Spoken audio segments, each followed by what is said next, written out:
తెలుగుదేశం జనసేన పార్టీల కూటమి అధికారం చేపట్టిన వెంటనే ఏలేరు ఆధునీకరణ పనులకు నిధులు విడుదల చేయించి సుద్దగడ్డ వరద ముంపు నుండి గొల్లప్రోలు నగర పంచాయతీని కాపాడతానని తెలుగుదేశం పార్టీ రాష్ట్ర అధికార ప్రతినిధి పిఠాపురం మాజీ ఎమ్మెల్యే వర్మ పేర్కొన్నారు. గొల్లప్రోలు నగర పంచాయతీలో మాజీ ఎమ్మెల్యే వర్మ ఆధ్వర్యంలో బాబు షూరిటీ భవిష్యత్తు గ్యారంటీ మన ఇంటికి మన వర్మ కార్యక్రమాన్ని తెలుగుదేశం పార్టీ నాయకులు కార్యకర్తలు కలిసి నిర్వహించారు. ఈ సందర్భంగా మాజీ ఎమ్మెల్యే వర్మ మీడియాతో మాట్లాడారు.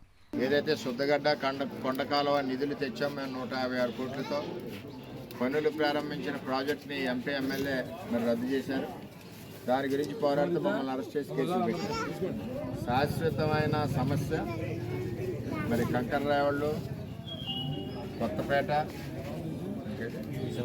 ఈబీసీ కాలనీ, శివాలయం మాన్యం, ఎస్సీ కాలనీ వీరందరికీ కూడా ఈ సుద్దగడ్డ కొండకాలం వచ్చి ఫ్లడ్ వల్ల మొత్తం మునిగిపోయే పరిస్థితి ఉంది. కాబట్టి రాబోయే రోజుల్లో మళ్ళీ ఈ ప్రాజెక్టుని మేము చేపట్టి ఇక్కడికి వరద నీరు రాకుండా చేసి బాధ్యత తీసుకుంటామని చెప్పి అందరికీ తెలియజేస్తున్నాం.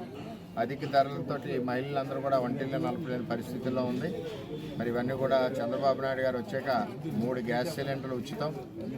మరి ఆడబిడ్డ నిధి 18 సంవత్సరాల నుంచి 59 సంవత్సరాల వరకు ఆడబిడ్డ నిధి మరి సంవత్సరానికి 18,000. అమ్మఒడి ఏదైతే ఒకరికి ఇస్తున్నాడో అమ్మఒడిలో ఎంతమంది పిల్లలు ఉంటే ఏదైతే ఉందో తల్లికి వందనం అన్న కార్యక్రమంలో అందరికీ కూడా 15,000 రూపాయలు చొప్పున ఇవ్వడం, ఇంటింటికి మంచినీళ్ళు కుళాయి స్వచ్ఛమైన మంచినీరు సరఫరా చేయడం ఒక ధ్యేయంగా మరి చంద్రబాబు నాయుడు గారు సూపర్ 6 పథకాలు ఇచ్చారు. మరి టీడీపీ జేఎస్పీ ప్రభుత్వం వస్తుంది, అన్ని సమస్యలు తీరుతాయని చెప్పి తెలియజేస్తారు.